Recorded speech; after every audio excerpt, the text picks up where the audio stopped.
As a hiring manager, when you look at a resume, what are you looking for that stands out or that you're always like, oh, I need to see this in a resume? Yeah, I would say in terms of data management, it's an interesting thing that happens whenever I look through resumes, right? Obviously, I need to know where you've worked in the past. That's part of it. If you're just joining the industry, it doesn't necessarily have where you have to be in data management anyway. You didn't have to, go to college, like I said before, for this role. You could have done something else, and we can still, sometimes you can get into the industry in a different way, which is great. It's really fun.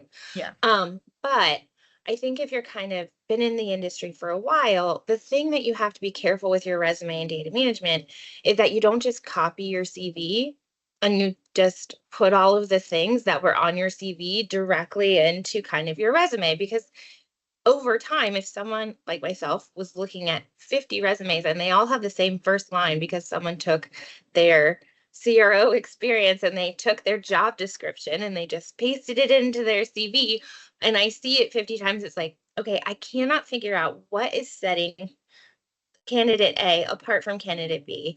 And so Mm. one thing that I tell people is don't hesitate to write information on your CV that does set you apart, that is very personal, that might have a couple of qualities that set you in. That's like, not only here's my job description that I'm Mm. pasting in, but I'm also going to let you know that, I had this challenge, or was successful in this way, or I led this team, or I led this study. I think a lot of times people leave off those nitty-gritty details that can really draw someone's eye in. Sometimes adding granular level of detail items that will draw someone in will most likely get you the conversation that you want. And once you have it, don't be afraid to be vulnerable in your interview. That's the big thing I just want to tell people.